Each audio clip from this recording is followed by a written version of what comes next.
Today we welcome you to a special ceremony marking the retirement of Master Sergeant Anthony Lemos. The presiding official for today's ceremony is Captain James Brochek, Operations Officer for the 302nd Aircraft Maintenance Squadron. We would like to take a moment to recognize our distinguished guests in attendance. Wife, Sariethia, daughters Amber, Madison, Sterling, and Autumn, son David, sister-in-law Maisie. And third maintenance group, Chief Master Sergeant Eric Walker. Senior officers and civilians, commanders, chiefs, first sergeants, members of Team J-Bear, and friends, welcome.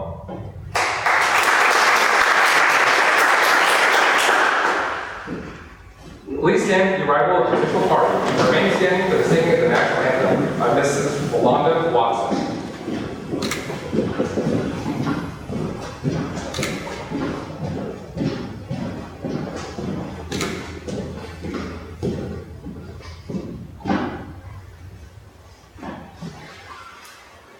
Oh, say, can you see by the dawn's early light what so proudly we hailed at the twilight's last gleaming, whose broad stripes and rise stars through the perilous fight, o'er the ramparts we watched, were so gallantly streaming, and the Rockies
Please be seated.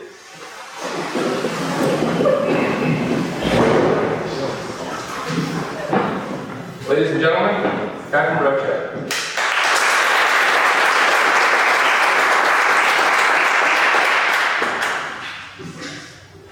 Well, if only one thing goes right today, man, that was amazing. That was very impressive. Thank you for that.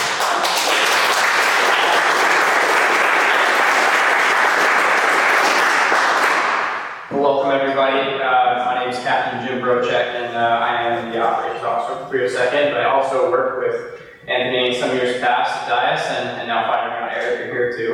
So I just want to welcome everybody. Eric, thank you for coming. Chief Randall, ma'am, thank you for attending. All the family, oh man. I heard that you had 9 people living in your house, and I said, I don't know how to do it, but God bless you all. So everybody, Amber, Madison, Sterling, David, Autumn, Maisie, and Sariethia, of course, thank you for coming. And of course, thank you for inviting me, Sergeant Lemos. It's been a huge honor. I don't get asked to do retirements all that often. I think this will be the 3rd one that I've done in my lifetime, but every time that I get asked to do one, it's always an automatic yes, because it's a huge honor for me, and I think that anybody would be honored to officiate a retirement ceremony, so thank you. I really thank you for that.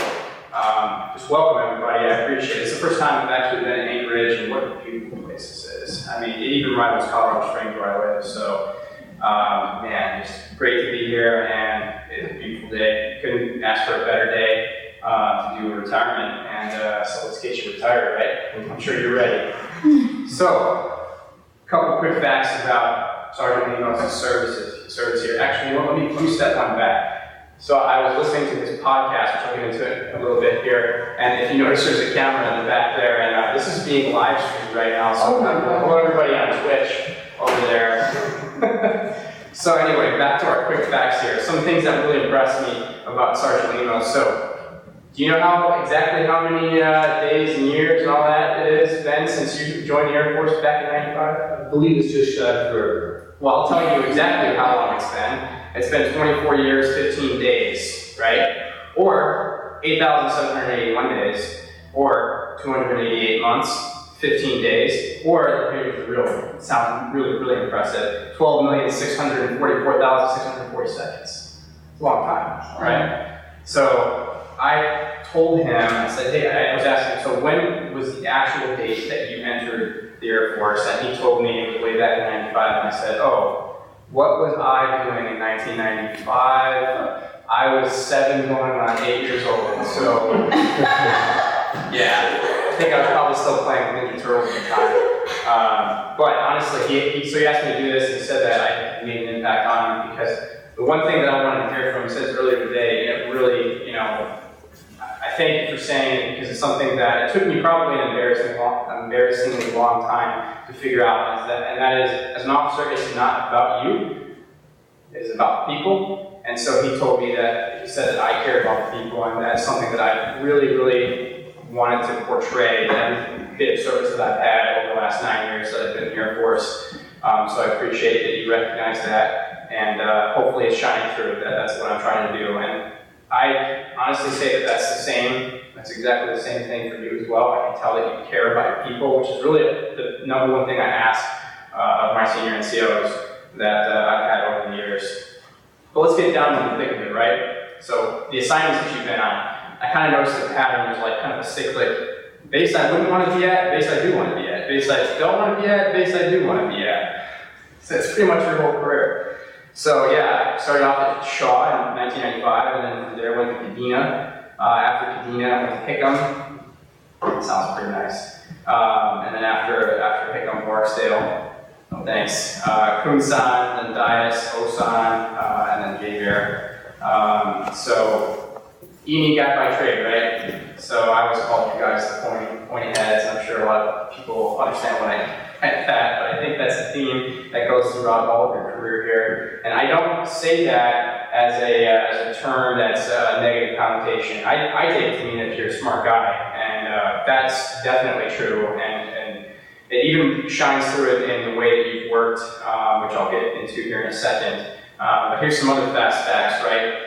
Aircraft that you've touched or been a part of: F-16s, F-15s, C-5s, C-17s, C-130s, C-141s, never seen one of those before, KC-135s, KC-10s, B-52s, and A-10s. Did I miss anything?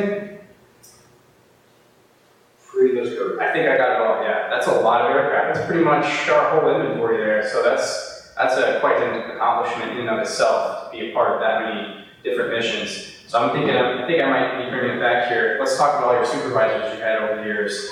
Staff Sergeant Jack Ross, Master Sergeant Thomas Miller, Staff Sergeant Scott Brooks, Sergeant Below, Tech Sergeant Dale Bullock, Sergeant Hicks, Sergeant Escort Peso, Sergeant Harmon, Sergeant Floyd, Sergeant Andrade, Arnold Bretland, that we know, me, Sergeant Ernst, Sergeant Schenk, Sergeant Dreisbach, and Sergeant Padgett. That's a lot of different people, right? A lot of different people that have gotten to see you grow over the years. That's a long time to be served in. I don't know how you've done it, that's awesome, but it's a huge accomplishment to be sitting where you're sitting right now. So if you didn't know, one kind of cooler thing I think about Sergeant Lemos, I had mentioned before, he runs a podcast. It's called Patrol Misery Podcast, and I'll say this. Normally when someone says, hey, listen to my podcast, I feel it's like, hey, listen to my mixtape. Yeah, I'll get on that at some point. I'll totally get on that. I can stand in front of you today saying that I am now the 54th subscriber as of the other day, and that actually gets them their own URL. I gotta say, it was actually really good. I was not thinking that it was going to be the best thing that I had seen that day, but it was awesome. Honestly, I was really impressed, very professional, and I think that's kind of the cool thing is if you know Sergeant Lemos, that's what he's going to be doing in his near future and pursuing his passion, which I think, why would you do anything else? And I have huge respect for you going and doing that. But here's some things that I picked up off the podcast, besides talking about Game of Thrones and all the other things. YouTube poop was probably the first thing. So they did a segment where they guessed whether or not the YouTube channel that they were looking at had, I think it's over 40 million subscribers each, right? And so if it was underneath that, he would guess that would be called YouTube poop, and if not, it wasn't. So I thought that was the quirky nature of you representing me a little bit, and I thought it was a pretty hilarious segment, so I wrote it down. He also went over the many checklists that he had to do in order to retire. I think there was 36, something like that. And of course, I'm sure everyone knows sometimes the military can be a little bureaucratic, but no worries. And like I mentioned, we're all live right now on Twitch, so that's pretty cool. And like I said, I really respect you for pursuing your passion there. And I'm hoping that it goes well. I'll be subscribed to you for the duration, so don't give up, okay? So let's talk about Shaw. He entered Shaw around 95 as an E&E Systems Apprentice. Here's the kind of stuff, if you're not a maintainer, and I'm not sure who in the room isn't a maintainer, but we'll break it down for you a little bit. Electro-environmental systems, right? Troubleshoot, inspect, install, repair, modify, overhaul, F-16, electrical, oxygen, heating, air conditioning, cabin pressurization, air turbine, bleed air distribution, fire extinguishing systems, right? So all those kinds of different systems on the aircraft. That's this guy right here. And if you don't know, those systems aren't exactly easy to work on either. I would assume too, I've only been with heavies my whole career, but I would assume F-16 is a little tired to get into those different systems, and you got to have little baby hands, and you're not a small guy, so that could not have been easy for you. Some things that you did. Here's and I was reading this through the first performance report that you got. How do you feel about your first performance report? It's a little maybe rough. I think I was overrated. Maybe so. But that's not indicative of who you are as a person, nor how you spend the rest of your career, which I thought was a pretty cool dichotomy of the things. So, some cool stuff that happened. He participated in Southern Watch. And now were you actually at PSAD? Okay, so you did go to PSAD, nice. Prince Sultan Air Base in Saudi Arabia. I'm sure that was a real nice, cool, fun location. Probably not. It's medieval times. Yeah. And then Allied Force in Van Buren, Turkey. Did you actually go there too? That's what I thought. Very cool. And so that was kind of the cool stuff I saw out of the first assignment, besides the little bit of the rough patch there. But yeah, and then also someone was born during and around that time, right? 2000. And she's sitting over there right there, Amber. You're welcome. So I can't imagine, I just had my own kid here. She's 3 months old right now, and I'm just now figuring out how hard it is to be a parent. And then when Sariethia told me that they had 9 people living in her house, I said, I don't know how you do it, but yeah, you make it look easy, that's for sure. So from there, Kadena, right? Scott Brooks is your supervisor there. You're in the 733rd Air Mob Squadron as a production teammate support guy for C5, C-17, C-130s, and C-41s, and KC-10s, right? It's a lot of different aircraft, so it's an en-route squadron, right? That's what I thought. And so here's the dichotomy, right? That first performance report was a little rough. I was reading, I was like, oof, all right, we've got some places to go from here. But here's the key words that I picked up off the next performance report. Exceptional performer, brilliant, key member, diligent, excels, expert, outstanding airman, versatile, reliable, energetic, professional, and valuable asset. Those are all things that were on one performance report. So I was like, wow, what a difference one assignment makes. And I think that's probably more the way I see use all those different things that I just said. One of the other things that obviously everybody knows around that time frame, around the 2000-2001 time frame, things got a little heated around the world. So there was an increase in throughput between October and November following 9/11, 224%. That's a pretty big surge. And to be called all those things in the time of where a crisis is happening, and I can only imagine all the different things. I was not in at the time, but all the different things that have happened at that time and then since, to be called all those things is quite impressive during the time of crisis. So I think that says a lot about you. An interesting thing that happened while I was there, and I only recognized the designators because I had recently come back from an air advisory tour where I saw Russian things a lot. But you recovered service and launched 5 AN-124 aircraft, Russian aircraft. That must have been pretty interesting. Old Antonovs. I used to call them vodka burners because they like so. Oh, also, you DG'd ALS. And I don't mean you just undergraduated. You were the top performer. That's pretty awesome. I, again, think that's more indicative of who you are rather than that first performance report. And then, towards the end of the time that you were there, Master Sergeant Balog, I think it's not saying? Baylow. So Master Sergeant Baylow said that you were none better, meticulous, dedicated, had superior work ethic, and you were a key player in the squadron's achievements promote, with an exclamation point, which makes a difference. Yeah. So again, the difference between one assignment to the next, what a difference. And again, that's who I think you are, not that first one. And I think that recovering from something like that, knowing a little bit of the adversity that you faced there, and then coming back from it, that's quite an accomplishment, I think. And then, actually, let me not go further along. Somebody else was born right while you were there. Ashley was born in 2002. And then you went to Hickam right after that, right? Okay, so now you arrive at Hickam and some life changes are probably happening along your life, right? Yeah, so you're in Hawaii, probably a place that I would love to be going. And something significant happens in Hawaii. What happens in Hawaii? Well, first I met her. There you go. And that's what I was thinking would probably be the most significant thing that happened at Hawaii. So a couple things you did while you were in Hawaii on the maintenance side. You were coined by the 733rd AMS Commander Performance during Beverly Heights. I thought was an interesting name, and I'm learning that the BM is an indicative thing in your world here, and we'll talk about that a little more here at Barksdale next. But you were the top 1% squadron, proven during the AMS's outstanding UCI. Having been through a bunch of those in my time, I know how stressful and fun those things can be. So being the top 1%, that's pretty legitimate. Then you did programs and resources, and you were the commander's first choice to design and manage the daily maintenance of the 15th MSgt and subordinate units' websites.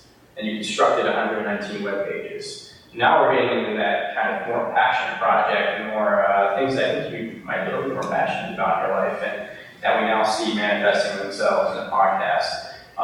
Absolutely think that it's awesome that you brought your own talents over to the Air Force and made them known while you were in the Air Force. So I definitely am a huge proponent of those kinds of things. Bring your authentic self to your work, and that's what you did. And then you helped set up $176,000 worth of maintenance for computers, another passion project. It sounded like a lot of work to me.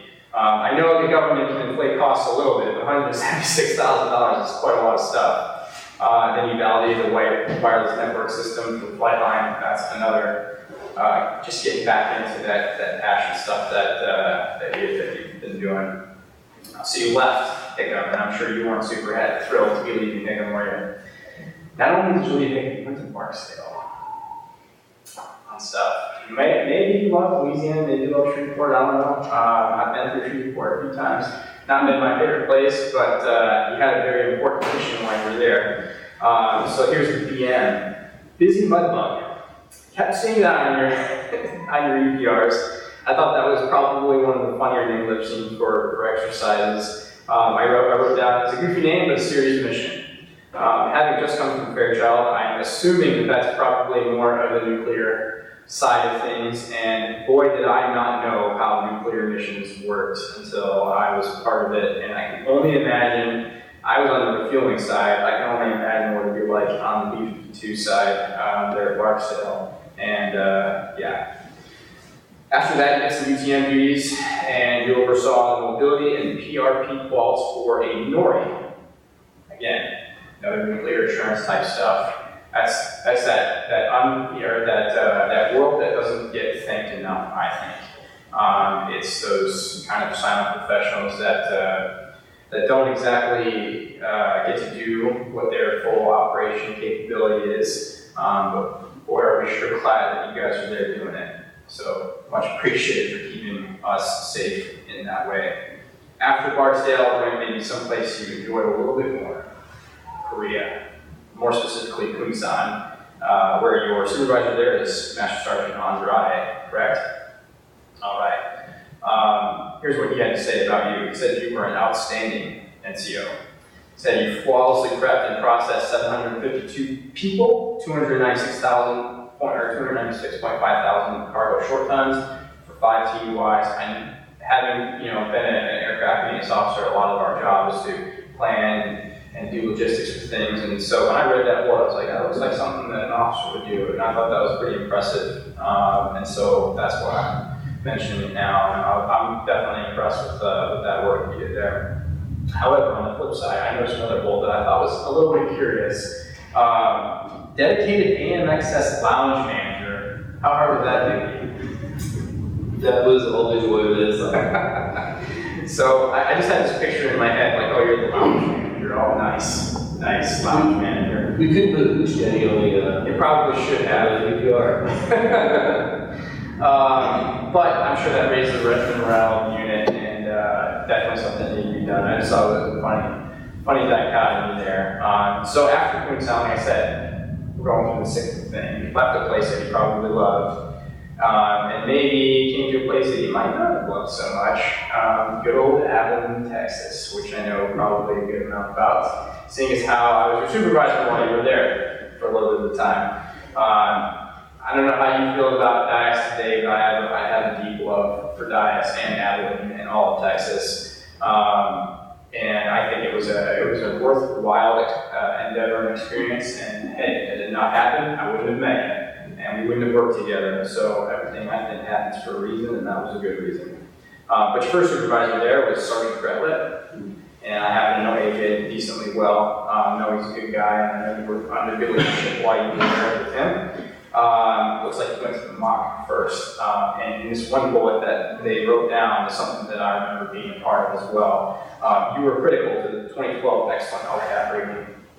I remember that it was more of a combined inspection, and that was a heck of a lot of prep went into that, and I remember being a part of that myself. And I think that was the one that was the best one in all of AMC at the time. It's the first ever excellent. There you go, first ever excellent. See, glad I met the Dias guy. That one was quite significant. And here at the time, that was my first one, so I'm thinking like, oh, this is par for the course. Little did I know, being, no, it's not par for the course. That is an extraordinarily rare and awesome thing that happened. And so you were a part of that, you were instrumental. And so just continuing the success. After that, you did, let's see, part of my notes here. That's right. The best part of your Air Force career. You were supervised by one each very young Lieutenant Jim Brochek there. Here's a good guy. And you were the inspection section chief and mock superintendent, which I thought was interesting. On your EPR, we wrote inspection section chief in your primary duty and your additional duty, mock superintendent. It's like, those are pretty significant duties in and of themselves. So a lot of cool stuff happened then. Probably the biggest thing that I remember seeing there, since my name was on this EPR that was in there, I had to throw in my favorite lead-in for a bullet, which is honcho. So he honchoed the 317th MOS deactivation ceremony. Our deactivation ceremony, we're going away again. MOS is are now no longer in the Air Force, which is sad for me because I've been in a couple of them. But I remember that day, and you were instrumental in that, and you actually, so good job. And then, being in the inspection section, you drove all the isochrones that were going on that day. I think it's probably where I got to know you the most, was in there. I remember all the conversations that we had. I remember, for those of you who know Anthony Lemos, he is an interesting dude. He's got a different perspective on life. But what I appreciate about his perspective on life is that it was always a well thought out perspective. So you may or may not agree with it, or you may have a different perspective yourself. But one thing you couldn't say about his is that it wasn't well thought out. And it always made me think. And it always kind of taught me to kind of think outside the box and think about, maybe there's a different way of thinking about things and maybe it's better.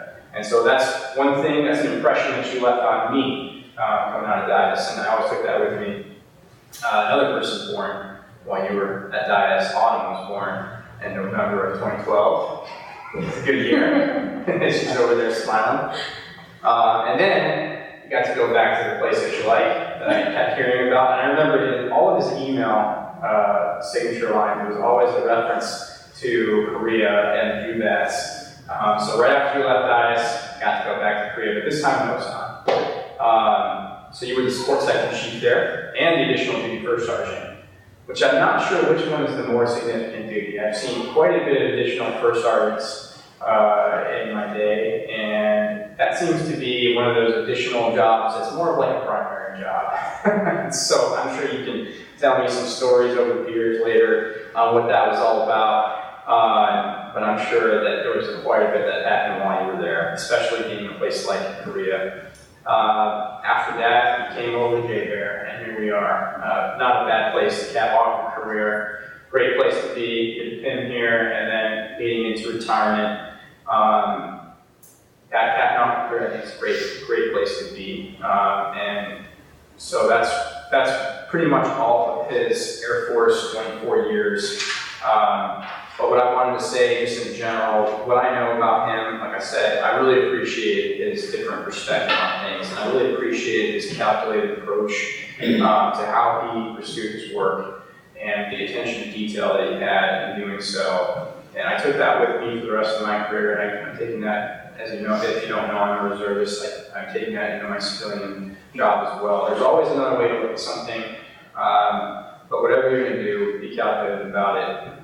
And make sure that what you're bringing to the table has a smart approach.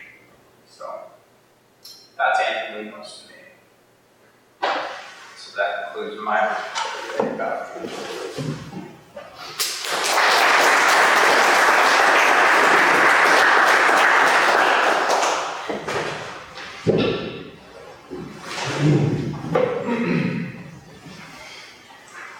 Please stand for the retirement order.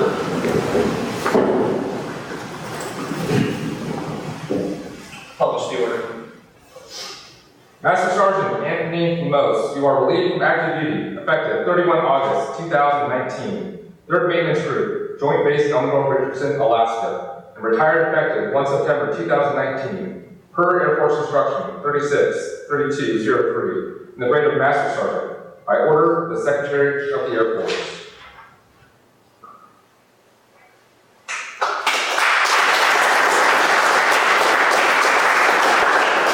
Please be seated. Captain James Brocek will now present the retirement certificate to Master Sergeant Anthony Lemos.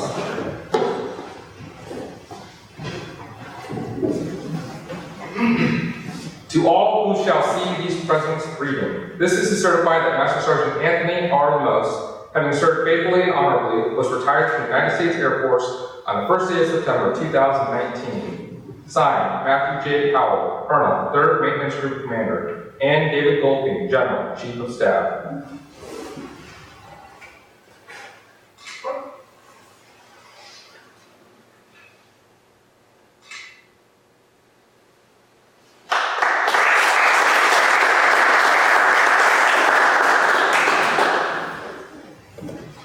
It is a long-standing tradition for for the retiree's spouse to place a retirement pin on the retiree. Senior Master Sergeant Sariethia Lemos, please come forward to place a retirement pin on Master Sergeant Anthony Lemos's lapel.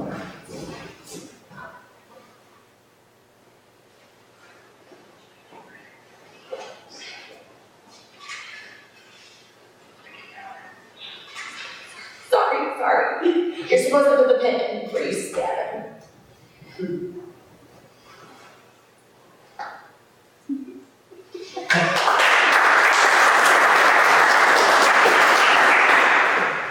Additionally, we have a certificate of appreciation from the Chief Master Sergeant of the Air Force. Reads as follows. Master Sergeant Anthony R. Lemos, I am proud to join your friends and family in congratulating you on your retirement from the United States Air Force. The achievements and contributions you have made throughout your career are indicative of the core values of our great service.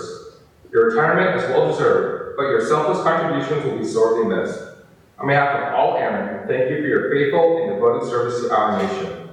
As this chapter in your life closes and a new one begins, I hope the years ahead are filled with more great memories and continued success.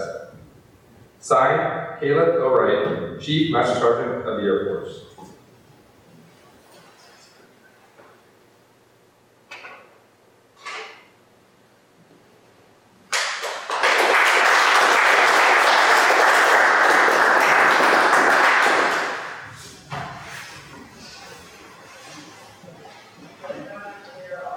We'd now like to invite Senior Master Sergeant Sariethia Lemos to come up with a presentation of the spouse certificates of appreciation.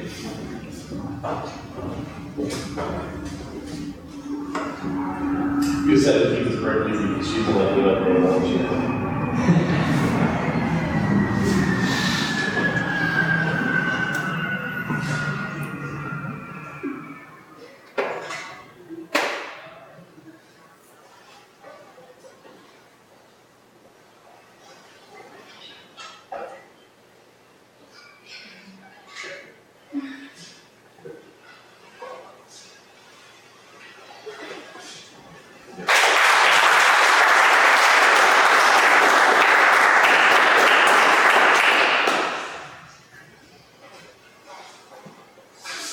The maintenance group, quality assurance, would like to present Master Sergeant Anthony Lemos with a gift.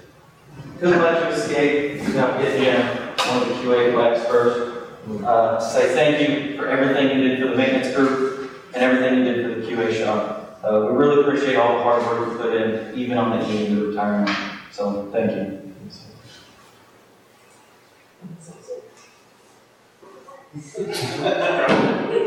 That's it.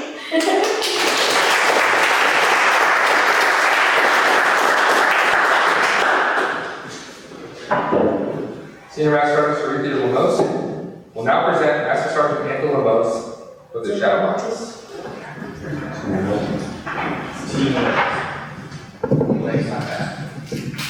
It does make it work. So, this is something that my first time building. He hasn't seen the whole thing yet. He hasn't seen it yet. So, he had to help me build it because he's very particular about his coins, and he didn't want certain coins in there, certain coins that he flipped up this way, and certain squadrons to change, and malarkey. So, he had to help me with it last night, but this little gem right here, he didn't see yet. So, this is the first time he's seeing it. You ready?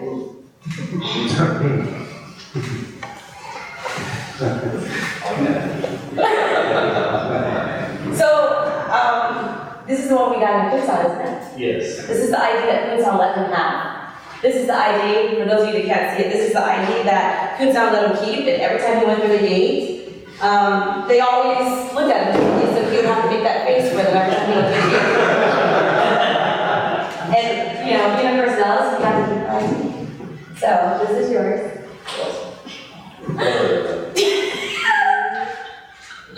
I was gonna let you keep it. This is what happens when one of the people that works that takes the actual picture is also a regular picture.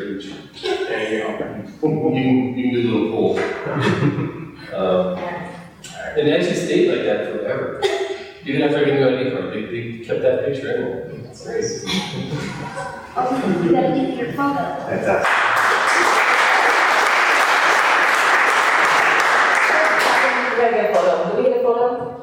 Oh, you're going to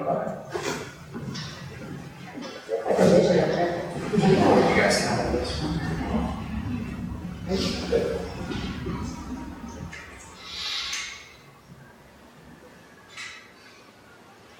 And you notice there's several patches on there that were doubled up because I kept wondering who didn't just change names while I was there. They were trying to hide from me or something. Maybe I didn't work anymore that day. I'm just wondering who this is.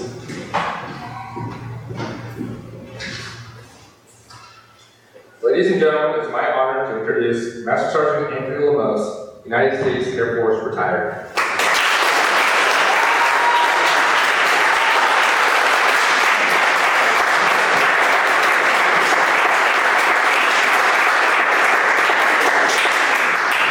It's been a long time that I waited to hear those words.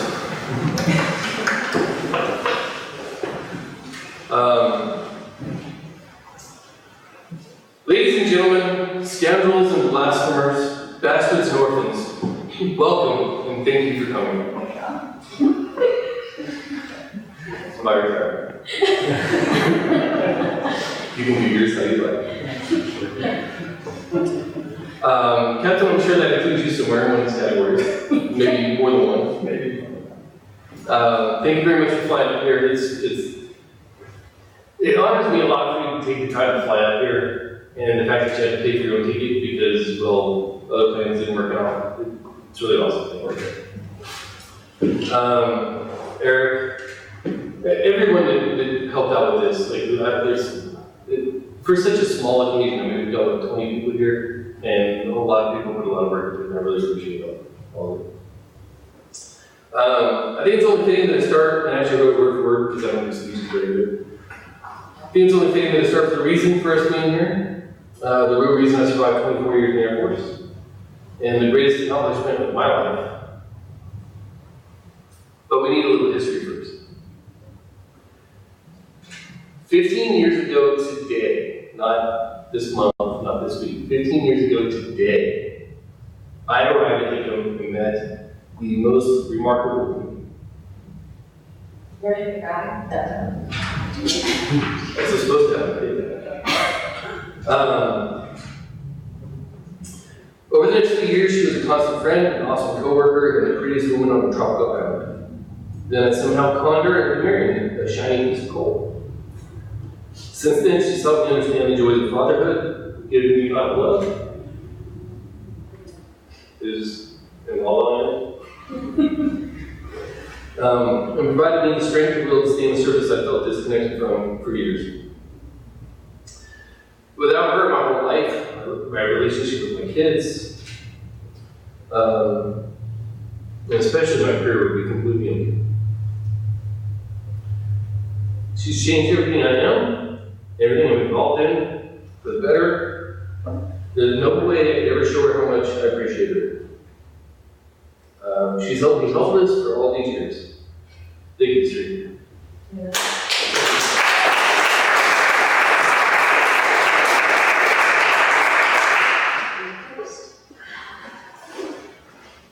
That's page 1. Promise I'll be very long.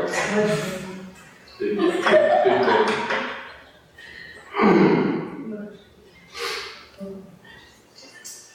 Next, my children, Amber, Ashley, who's not here, Madison, Shirley, David, and Autumn.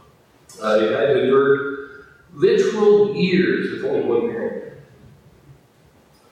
They've had to suffer post-deployment and remote torture relations. That doesn't move to places you never wanted to go. Months when the bills seem more important than your birthdays. And so many other events that are only fully understood by military children. Thank you for all your love and your support, and the patience to put up with a dad that has no idea how to be a good dad. You are my inspiration. Salute.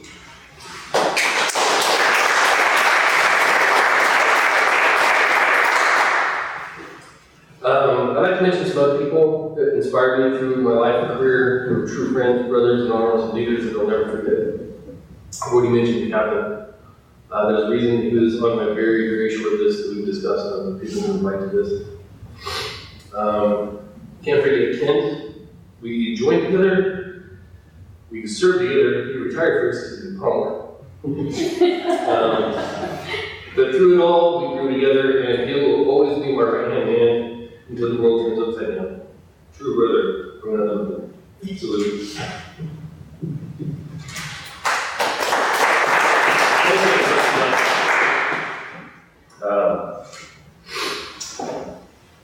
Chief Stephen Farrell, Cabo Jr., and the rest of the Large March Women's Song, who, of course, are none agree here, but they'll all watch this film video all the time.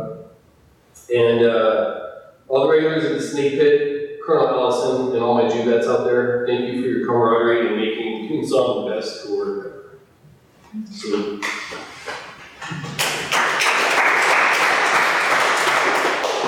And now it's really touchy feely. To the Hickam D&D crew, Dungeons and Dragons, yeah, that's really nice. And I'm married. It's a struggle. Wow, that's a game. Especially John Gay.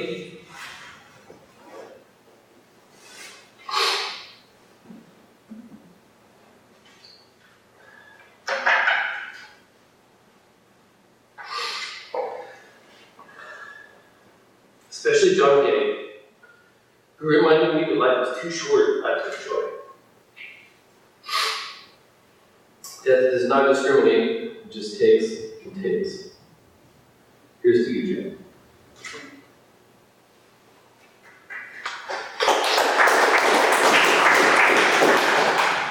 All of the plot, that's the final page.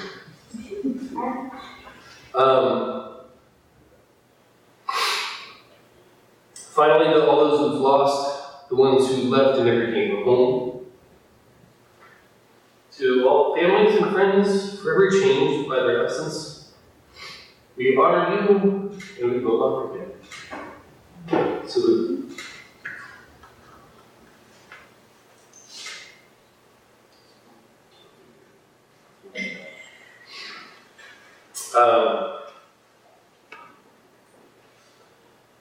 And before I leave, I want to thank all those of you still serving.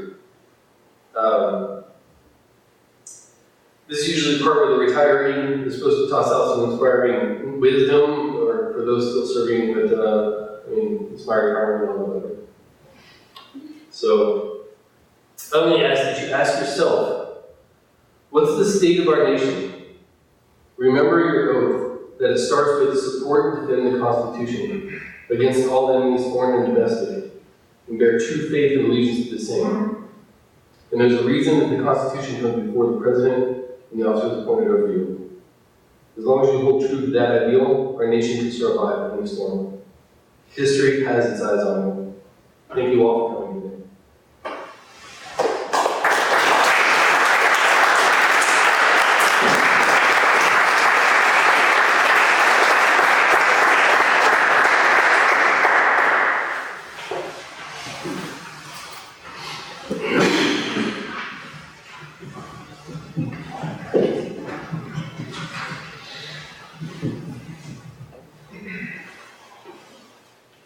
Men and women of the United States Air Force are proud to have served Master Sergeant Lemos, and wish him and his family the best in their future endeavors. Please stand for the Air Force song and the departure of the official party. Off we go into the wild blue yonder, flying high in the sun. Here comes to meet our number, and the boys here we come. Down the eyes, fire flames from under, off one they'll roar. We live in vain, we're down the flame, hey, doesn't stop the U.S. Air Force.